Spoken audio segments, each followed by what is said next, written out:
Salve, salve, amigos! Estou na área de novo para a gente falar de Vasco. Vamos em frente para passar detalhes do dia Cruz-Maltino, que teve lá suas polêmicas, hein? Hoje foi dia de apresentação de reforço, mas quem roubou a cena mesmo foi o executivo Alexandre Matos, que apresentou um discurso realista, sem promessas e, de certa forma, direcionado aí a 777, que vem demorando muito para dar o aval final nas negociações. E antes da gente prosseguir, não esqueça da sua moral, fortaleça o canal com seu like, compartilhe o conteúdo do amigo, convido cada vez mais inscritos a chegarem aqui. Bom, então vamos lá.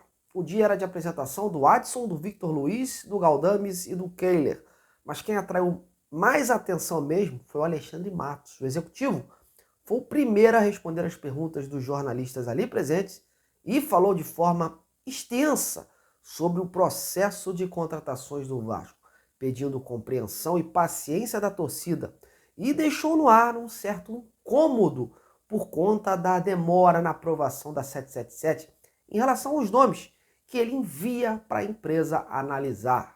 Para que eu possa emitir uma opinião sobre o assunto e dar mais detalhes, vamos ouvir primeiro, antes de mais nada, o próprio Alexandre Matos e as suas explicações sobre essas cobranças por reforço e os três principais objetivos à frente do Vasco a partir desse ano.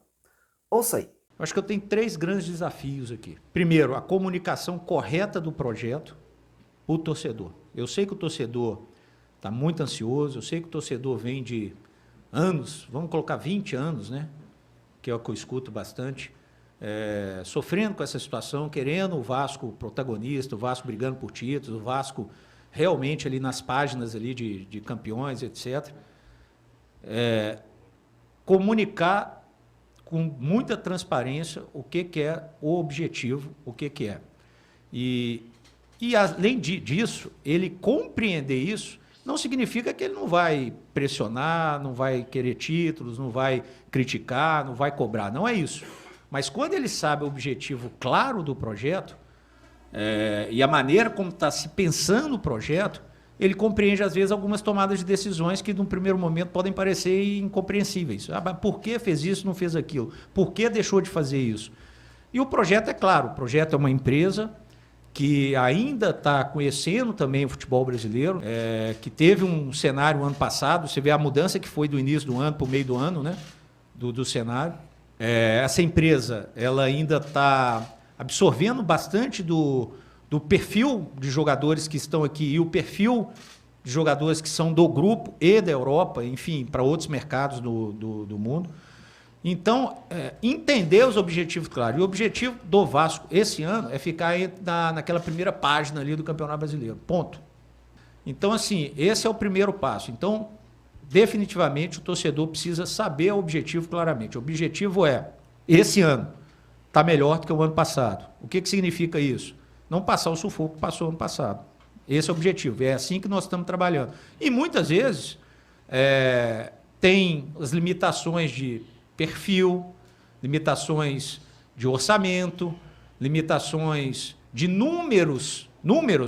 Se você analisar, o Vasco já contratou aí 9, 10, colocando jogadores que a gente teve que comprar, que já estavam no elenco, como o Paulo, renovando praxedes. Então, isso é um número relevante para os investidores, para o board da 777. Eu não falo com ele que tem 4, 5, 6, 7 contratações. Os números são 10, 11, as mexidas. Então, isso tudo chega, isso tudo que precisa ser compreendido. Esse é o primeiro desafio, essa comunicação clara dos objetivos para o torcedor. Segundo desafio, a ansiedade que tem da comissão técnica. Nosso treinador é um treinador extremamente vitorioso, que já está há anos aí no mercado. Então, eu preciso estar ali no meio, tentando apaziguar. Às vezes vejo aqui as comunicações, olha, precisamos contratar, e precisamos, eu sei que nós precisamos, nós acabamos de perder 2 jogadores, e quando a gente começa um projeto há um ano, onde tiveram 24, 25 contratações, se você pegar que se der certo, metade dá certo, você tem no mínimo 12 aí que você precisa mexer, no mínimo. Então, essa ansiedade da comissão, obviamente de todos, minha também, e o terceiro ponto, que é a minha própria ansiedade. Eu sou conhecido no mercado pela agilidade, por agressividade, por montagem de elencos que foram 4 vezes campeão brasileiro, campeão da Série C, vice-campeão da Libertadores com o Atlético Paranaense, com um orçamento bem menor do que os outros.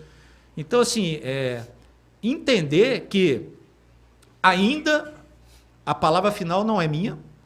Eu direciono alguns caminhos que eu faria e alguns são aceitos, outros não. Às vezes eu coloco algumas necessidades que, por vários fatores, ou perfil, ou orçamento, ou número, enfim, é dito não. E a gente tem que compreender isso e bola para frente. E é assim que nós vamos levar até o fim. Então, essa compreensão definitiva, que é uma empresa que tem os seus objetivos claros, que é claro, o Vasco autossustentável, o Vasco organizado, consequentemente se aproximando de títulos, de vitórias, que é o que o torcedor quer. Mas que isso vai levar tempo, não vai ser da noite para o dia. Eu estou no Vasco há 30 dias. Não vou conseguir resolver o Vasco em 30 dias. Bom, a gente tem que dividir essa análise em 2 etapas. Inicialmente, em relação ao discurso adotado pelo Matos. Por mais contraditório que possa parecer, com base naquele discurso lá atrás, no início do ano, do CEO Lúcio Barbosa, dizendo que o Vasco buscaria o protagonismo em 2024, o Matos foi mais pés no chão, mais realista. Não quis iludir o torcedor, né? Deixou claro que o objetivo do Vasco esse ano será ficar na primeira página da tabela do Campeonato Brasileiro e que a ideia é não passar sufoco, como aconteceu ano passado. Ou seja, tocou a real para o torcedor que não vislumbre aí voos muito altos, né? E a segunda análise é do seu desconforto diante da situação, da maneira de trabalhar da 777. Quem acompanhou a coletiva notou o Matos visivelmente incomodado com toda essa repercussão de cobranças por reforço. O fato da 777 estar num processo moroso, né, desse aval. Eu posso estar errado, mas me pareceu uma relação de um certo desgaste aí, né? E com pouco tempo de casa. Ele já bateu na tecla das pressões que recebe da torcida e da comissão técnica, além da própria ansiedade, indo de encontro com a mesma demora na tomada das decisões da 777, juntamente aí com os vetos aos jogadores que ele indica. Me parece aí um certo aborrecimento, né, com essas cobranças em cima da sua pessoa, quando na verdade quem tem que ser cobrado é a empresa americana, a 777. Tipo, comungo do seu pensamento, torcedor, tenho feito minha parte, tenho me dedicado, indicado peças interessantes, mas o lado de lá muitas vezes diz não, demora a responder e nesse meio tempo outros clubes aparecem e o Vasco acaba perdendo a oportunidade. Foi mais ou menos assim que eu abstraí aí o pensamento dele. Ele mesmo revelou que em menos de 24 horas já apresentou 3 nomes para as vagas do Paulinho e do Jair e está aguardando aí a aprovação da 777. Outra coisa, quando ele fala que dá opções e a empresa nega, diz que está tudo certo, que vai continuar com o elenco que tem, dá um recado aí que se a coisa não fluir mais para frente e estourar, tem uma possibilidade aí de repente pedir o boné. Você não sentiu isso? Eu pelo menos posso estar errado, mas eu senti isso, né? O incômodo do diretor, na minha opinião, é bem grande aí perante toda essa situação. Enfim, o Matos hoje fez tipo um ajuste de expectativas ao torcedor vascaíno e deixou nas entrelinhas aí um recado a 777 de que é preciso sim se reforçar.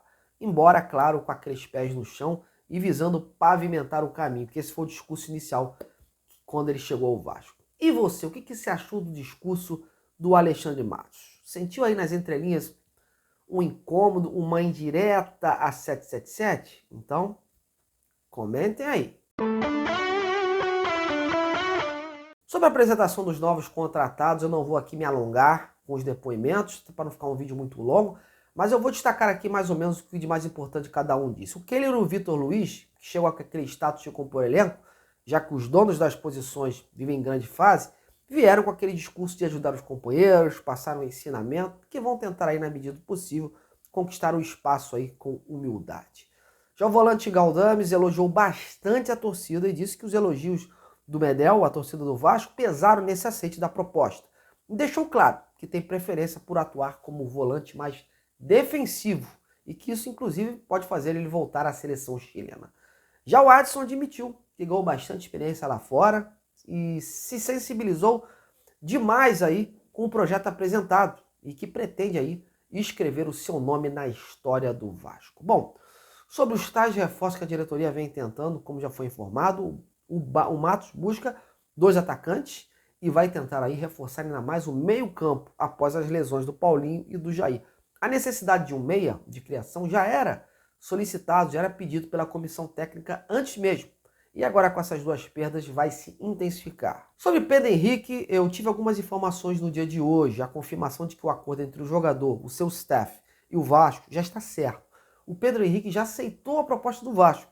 E agora o Vasco está discutindo com o Inter o formato dessa negociação, né? O Inter quer reaver o dinheiro investido no jogador. E caso haja um aceite de um empréstimo, por exemplo, colocaria aí gatilhos para que obrigue o Vasco a comprar o atleta no final do seu vínculo.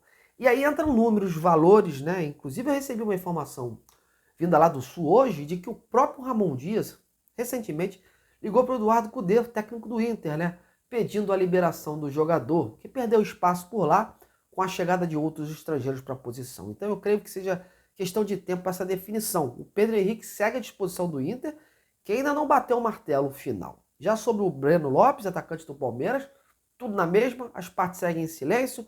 O Palmeiras avalia aí essa oferta do Vasco, enviada pelo staff do jogador, e que vê também com bons olhos essa chance de respirar novos ares, né, e conquistar o seu espaço, já que houve um desgaste muito grande recente com a torcida alviverde. O técnico Abel Ferreira é quem segurava por lá, né? Então creio que também possa haver uma demora nessa hora, mas por conta também da questão financeira. Ambos os clubes vão querer aí uma compensação para liberar os jogadores. E a gente pode até voltar lá atrás e de repente, né, se juntar com essa sessão da 777, né, que precisa aprovar também os valores envolvidos e dar aquele aceite final. Então vamos aguardar e ver se até o final dessa semana, né, pinta aí as novidades sobre reforços na colina histórica. E olha, só para fechar, uma informação que bate com esse assunto todo, né, nas redes sociais hoje, os torcedores do Vasco meio que perderam a paciência com essa demora da 777 em se reforçar, né? Vários torcedores, páginas realizando campanhas e movimentos com críticas à empresa americana. A questão é saber se o Joss Wanderer vai dar as caras e fazer algum esclarecimento, porque na hora de adquirir a SAF, várias foram as promessas. Agora está na hora de retribuir, né? E se direcionar para o torcedor que abraçou essa causa e essa venda. Acho que a 777 precisa melhorar muito essa situação da comunicação. Tá complicado isso. Bom, vou ficando por aqui, meus amigos. A qualquer momento a gente se vê por aqui de novo. Um grande abraço. Até a próxima.